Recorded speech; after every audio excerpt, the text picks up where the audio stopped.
Welcome back to the Bernard Lee Poker Show. We are speaking with this gentleman who is celebrating his 10th anniversary of his epic main event win back in 2012, winning over $8.5 million. An incredible tournament and really some really memorable moments that will really live on for a lifetime, including the emotions that came out of you after you won, the November 9 final table, etc. Before we get into the real specifics of a lot of these things, when you look back 10 years from now, what's kind of the first couple of things that kind of come into your memory of that? What are the things that really like you remember, well or bad? I mean, whatever it might be. Well, that summer I had a house with 10 guys, and it was a 10 bedroom. I think it might have been a 9 bedroom or 10 bedroom. I don't know, but we flipped for rooms, and I got a room where I was sharing it with someone else. There's 2 beds in there. Yeah. And midway through the summer, I decided to just start sleeping on the couch in the playroom, which was built into the garage of the house. So I was sleeping on a couch in the garage of the house. And I remember listening to Jared Tendler's The Mental Game of Poker on audio somewhere around the middle of the series. And then I just went on extreme heat. Yeah, it's just kind of funny how that worked out. So that's like always the first thing that comes to mind about that summer, about how this is how it all started. I also played. Paul Pierce was playing this private game out there that summer, so I was playing at that game. I never got to play with him. They had 2 games. There was like a 25-50 or 50-100 game, and that his game was 200-400. And that was a unique experience to play, with a big time celebrity being right next to you as a sports fan. So that all happened around the same time. And then the tournaments at this point are kind of just all a blur, because the fatigue, is just so intense. Well, you like you said, you had an incredible run. You cashed in 4 events, but the last 3, it's an event that really hasn't happened much since. $2,500 no limit 4-handed event. You played in that one and ended up finishing in 5th place. Then you went on a tear and won the $10,000 no limit hold'em 6-handed championship for over $1 million. There was 474 players there. Shannon Shore ends up finishing 3rd. Chewy, Andrew Lichtenberger finishes 6th. And then, of course, you win the main event.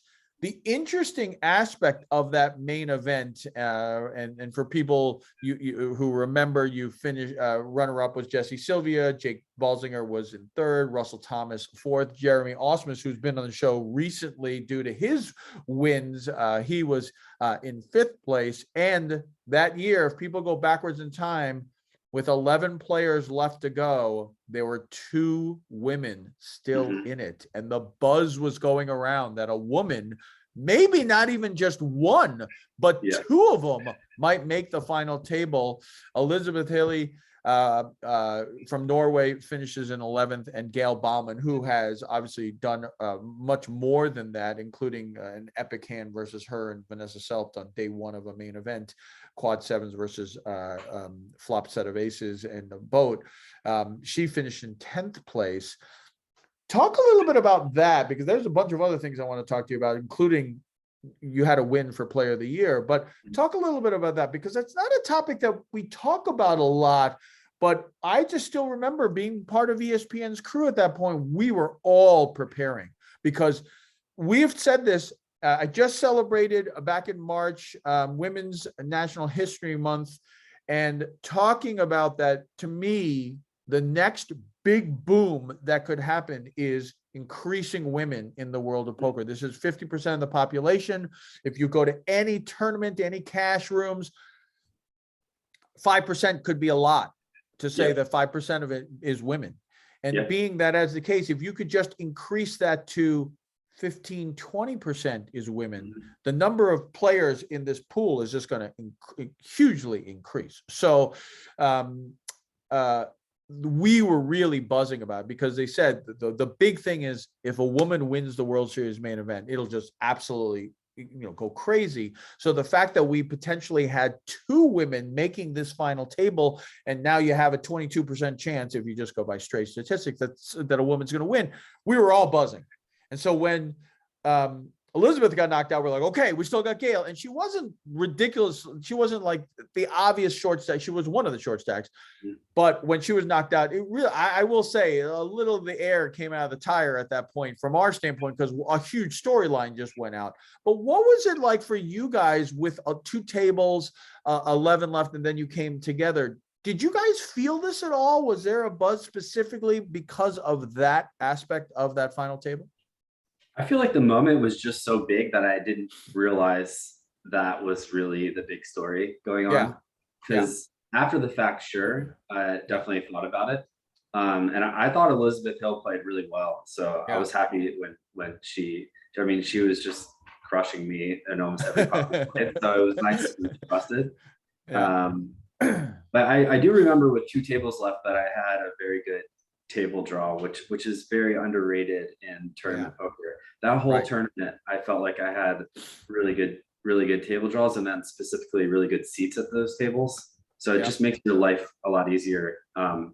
So with 2 tables left, I think I had both females. Nothing against females in poker, but Elizabeth Hill, where I thought played really well. Gail Ballman, I don't think was playing all that great. And then there was another amateur at my table with 2 tables left, and the other table was all pros, I think. So when you're playing for that much money, that's a very favorable situation. Right. But yeah, that is crazy. And it probably cost me money too, in terms of sponsorships or like patch deals, because there would have more buzz. More eyes on that table and everything along those lines. And no, 100%. And I think that's a very interesting point that you said with 2 tables left to go, because we've talked about this recently with Brian Yoon, talking about how when you get down to the final 2 tables, we actually just talked about with Darren Elias as well, that it's a spot where there's a lot of talk, obviously, with bubble, right? Money bubble, how you take advantage of that. And everyone talks about the final table bubble or the TV final table bubble, like at a WPT. But I think that one thing that over the last several years that I've talked about it a little bit with Blair Hinkle as well, who does very well, obviously winning a bunch of WSOP circuit main events. But when you get down to 2 tables, and especially when it gets a little shorthanded, right? So it's like 15 players, 7 and 8, and then they're going to 7 and 13, 7 and 6. A, it's coming around faster because you're shorthanded. But B, everyone's looking over their shoulder to see like how many more do they have over there, because they know that you're about to come to the final table. And hey, listen, I'm going to be the first to admit it. I've done this many times. I've WPTs. I've gotten down to like 13, 14, 12. I finished in the main event 13. So I'm not going to say that shame on other people for doing this. I've done this. And so I can honestly say I feel it, is that when you get down to that point, you're like, I got to make the final table, especially if you're an amateur. And by the way, Brian Yoon made the point is that it doesn't have to be just amateurs. There are a lot of pros that I've never made it that far too, and that just, I got to make it for myself kind of thing. And if you are a pro that A, can recognize that, and B, can take advantage of it, and C, have no fear over it. They were talking about it, and I agree. Sometimes that's almost easier than the money bubble, because people are so like, I've got to make this final table, that clamp lockdown is almost more than what it could be at a money bubble or something along those lines. Have you seen that? And did you kind of have that scenario too? Yeah, big time.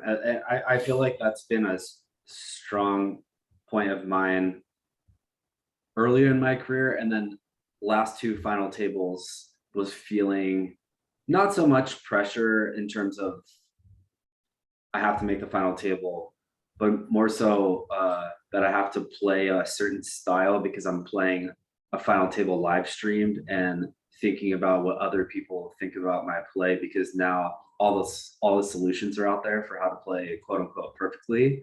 Right. Whereas before I could just always trust my instincts. And if someone thinks that I messed a hand up, well, it's all opinion. And now it's like, oh, I can just plug it into my computer and this is a mistake. So the last two final tables I made during the solver era were more like self-consciousness about what other people think about my game, where I feel like I've worked really hard on that to not care, because what's gotten me here is not thinking or playing like that, and trusting my instincts more. So yeah, like down the stretch, getting back to your question, with 2 tables left, it's like, I guess I've always had that I don't really care mentality in these tournaments. And Tony Gregg definitely taught me that just, you really need to go for it. You know, all the money's up top. Sure, it's great to make the final table, but when everyone else is starting to get a little scared, that, you know, that's the time to just run it, you know? Right. You make the final table. Jesse Sylvia has a big chip advantage going into the final table. Andres Karanai, you and Russell Thomas are all about even, and then a lot of the other players. But the one thing about this is that Jeremy Osmus, who was a short stack at the time, still had well over 30 big blinds. So I had written up a column about it, being like, this is going to be a long final table, folks. Like, you've got 30 big blinds as the short stack. So this is going to like really play out. It's a lot of money up top, et cetera, et cetera, et cetera. It's only 2 days, by the way, instead of a 3-day November 9 play out. It's only going to be over 2 days. You're going to play down to the final 3 and then go from there. It was completely opposite. The first day went so fast. It was about 7 hours only. You would never, you could have easily seen 7 hours go by and only 1 or 2 people get knocked out. If maybe sometimes none of them, but 6 people got knocked out. It was just unbelievable. Going into it that day 1, did you expect it to be like that, or did you have, because you obviously probably knew the blind structure as well, did you expect this is going to be a long one? This is going to take a while. Oh yeah, so a lot of people were asking during that time or after I won, what did I do in like the 100 days in between? And I didn't hire a coach. I felt like I had a good support team, core friends that were very good at poker that I could bounce ideas off of. But the main thing I did was just play really, really long sessions, 12, 16-hour sessions, just preparing, play 7 days in a row, a lot of hours, just really try to play through fatigue hours that I normally would quit, where I know my game is falling off, but just preparing for that scenario. And even so, to this day, I'll still do that. I feel like I'm just starting to do that now, preparing for the World Series, because it is so draining. And if you're a cash game player who doesn't play tournaments that often, and you're used to just quitting anytime your brain hits a wall, and then you go make day 3 of a tournament where you're not getting good sleep, and now you're playing for all the money, and your brain is at that wall point, and you don't have much experience with how to deal with it, or you haven't in several years.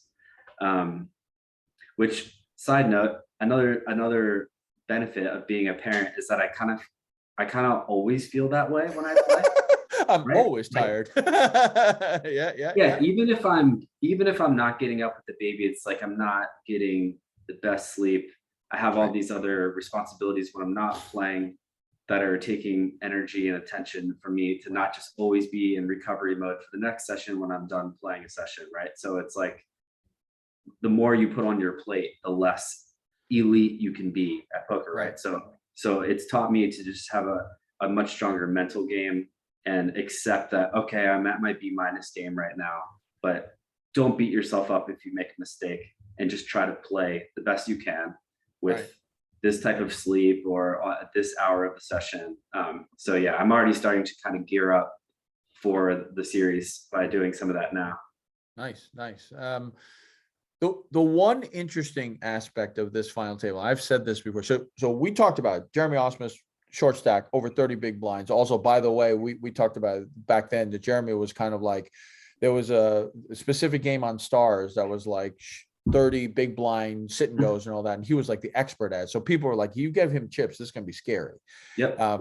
Then, and obviously he's won his bracelets recently. And so it still proves to this day. But you guys played three-handed. And I still remember this. I watched it for a while. And after a certain point, I just said, you know what, I'm just going to tape it and I'll watch it in the morning and don't worry about it. So I went to bed. I forgot when, maybe 1 or 2 in the morning. And I had to get up at like 6 or 7 for something. I think it might've been my kids driving them to school or something along those lines. And I remember turning it on. And this was my first thought. Oh, they're replaying it. Oh, I guess I don't have to watch it taped. I guess I can just go from here. And I watched it for a few minutes. And as I kept watching it for a few minutes, I was like, I didn't remember the blinds being that high when we were playing. What? And then I went on the recorder and I was like, they've been playing this entire time.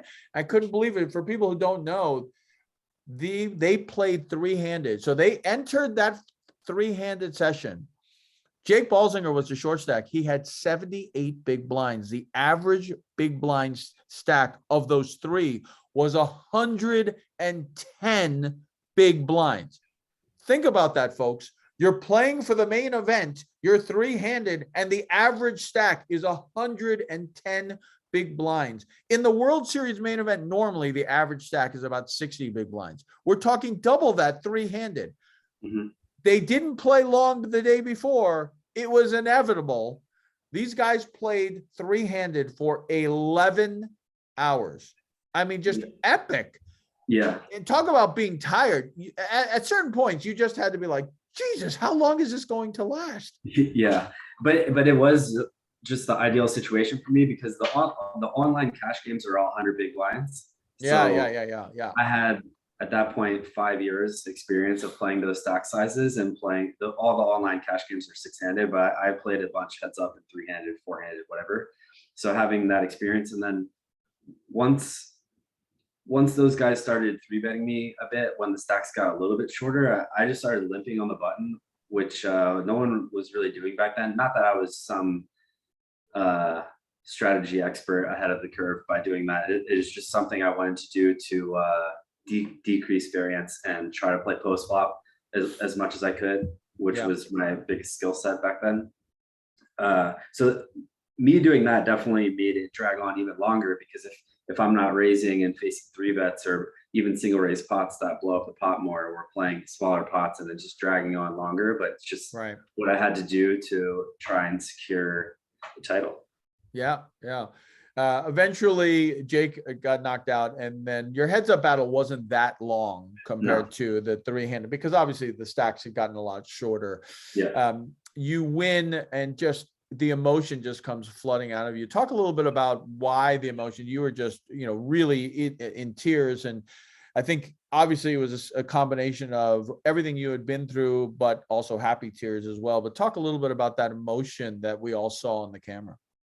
Yeah, I mean, biggest thing besides the getting sober and winning this less than a year sober, it was, I think biggest emotional thing for me was the validation of my career to my family, who at that point in my life, they supported me somewhat, but when you're an online cash player, that it's just hard to get much validation if you don't play tournaments from your family or close friends, because no one really knows. It's not like you're going around telling people how much you make or how good you are at the game, blah, blah, blah. There's no public record. It's like, oh, like, what is this kid doing with his life? He's just playing online poker, And when you're younger, that validation means more to you. So getting that recognition from my close family or my immediate family and even friends and stuff was, but more specifically my father, who just, I guess, didn't really, when you grow up in a very strict household of no drugs, no alcohol, get good grades, go to good university, get a normal job, and then you Gee, that sounds familiar. Yeah. So when you choose gambling for a living, it's like Right. tough. And I've said this before, it's like I wouldn't want my kids to choose gambling for a living. Sure, It's a really tough industry. 100%. Yeah, there's a lot of bad things that come with it. There's a lot of downfalls, several different ways that you can torture money, even if you're a winning player. So yeah, I guess I just really wanted to show him. I spent the first decade of my career trying to prove my dad wrong. And honestly, up until 2018 or so is when I finally started to like let go of that. Because even 5-6 years after I won, I just wanted to prove him wrong that I'm going to keep making it every single year. Yeah. Right. Hey, listen, now you have other people to worry about, and they're not older than you, they're younger than you, right? And they're going to be looking up to you, and that's kind of the way the cycle all happens. A couple more things. One, they're coming in now. There you go. There's the family. There they are. So it was a really interesting final table, especially after this year with Phil Hellmuth trying for another run at POY. It's definitely, he has stated it is one of his goals, and he has come very, very close. And your year was probably the closest he could have ever come, being that he had it locked up except one person, and that was you. And not only would you win Player of the Year, but you had to win the main event. There was no second or third. You had to win it, and then you were POY, etc. Phil was in the booth. I remember him talking about it, and everyone kind of needling him as you kept getting closer and closer. Did you, I assume you knew about it, but was that even on your mind? I mean, it seems like that's a nice little bonus, but winning this main event was just absolutely the number. Who cares about POY? Let's win this thing. That's just a bonus from there. Yeah, definitely just a bonus, and didn't mean as much to me just because I feel like it would mean more if you're a full-time MTT guy, or even if I wasn't a full-time MTT guy, if I grinded the full schedule, if I put in 40 events, then it would have felt more, honestly, it felt like a fluke, because I played 7 events that summer, and then I played 8 in Europe during World Series Europe. I didn't cash any of those, but yeah, I think they've changed the point system now, where even if I had that type of year now, I wouldn't win. So luckily back then it was favoring, I guess it was really favoring final tables back then, and the wins got a lot more points. Now it some people argue that it's almost too much heavy on the cashes. And there needs to be some kind of little bit of a balance, but anyway, whatever the case may be. But then the other thing to kind of wrap up from your side is that you alluded to it, 2022 WSOP, first one back from COVID. Actually, I almost was gonna ask this question before. How has it been raising the babies during this COVID? Because that must have been challenging in and of itself. Your first one was about a year old when COVID hit, and obviously this one was born during it. Yeah, so we actually chose to do a birthing center for our youngest, so that we could have a much more relaxed setting where they didn't, we didn't have to wear a mask, and so that was a good choice. I think timing wise, it was good because we weren't going to be traveling or doing much anyways, so we're kind of just at home a lot, and yeah, so if it's going to happen, it was good timing. Still really tough time to get through. But the fortunate thing is your oldest wasn't in school at that, but if they were 6 or 7, that's a little tougher, but they weren't in school anyway, so you're at home. Yeah, I think the hardest part for us was that, so we don't have family nearby. Both of our families are 3 hours away, and we had just started doing date nights monthly, maybe 4 or 5 months leading up to COVID. So then that got screwed up, and then I don't even remember when. I guess it was several months before we started doing that again. And it took us until she was 2.5 before we had our first vacation, just the 2 of us. So that 2.5 years of just not getting a break to just be my wife and I was really tough, and something we're kind of going through it again now, because my wife's breastfeeding and we have a 6-month-old. So it's going to take time before we can Sure. leave. Yeah. Sure. So now back to the WSOP. Sorry, jumped over there. But WSOP 2022, first time since COVID that we're back for real during a summer, that's back at the normal schedule, et cetera. There was initially some people were debating whether it was going to move over to October where the weather is a little bit better and people can play golf a little bit more or do other things. But the decision was made. That's nothing against it. That's what it is. We're back to the schedule right after Memorial Day weekend. The Wednesday after will be the employees event and run through for a little less than 2 months. Main event will be not the last one. We will have what I deem as post-preliminaries afterward as well. What's kind of your schedule? Are you going to be out there a couple of times? You're going to be out, like, do you spread them out? Like, what's the plan? Are you going to be out there the entire time and stay with the family? Or what's kind of your plan? So I booked a house for two weeks, end of June through like June 28th through July 13th. And I got a house for my family and for some people to come visit as well. And they'll be doing their thing, and they know that I'll just be playing all the events. Right. Every day I'm trying to play something. I don't want to play any other venues because I just don't, I'm just there for the glory, and I don't really care about whatever my EV would be playing a Venetian or a Win or whatever. I just want to play World Series events. So if there's a $400 World Series event running the same day as like a 3,500 Venetian, I'll be at the World Series.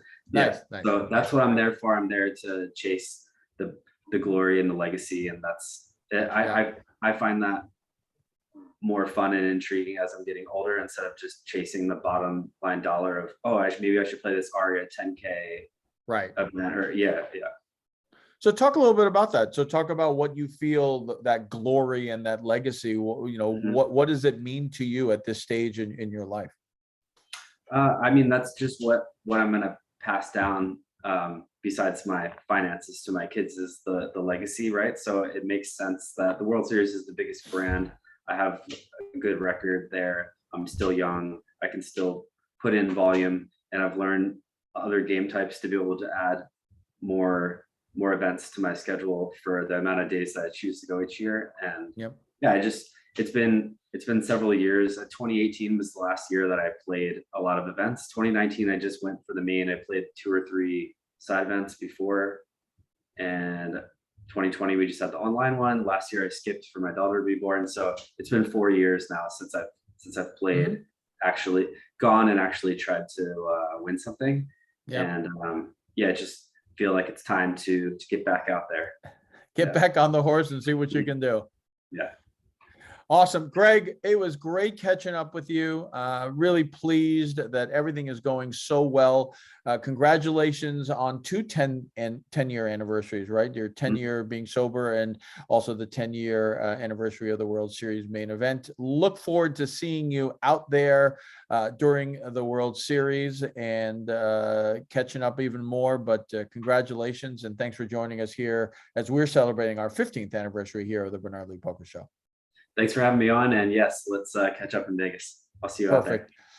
Greg Merson here on the Bernard Lee Poker Show. We were going to have more stories, but what's incredible is the World Series main event, as we were talking, it's our World Series 2022, as we were talking about with Greg, it's only a couple weeks away and it's going to begin, and we're going to have interviews of tons of bracelet winners.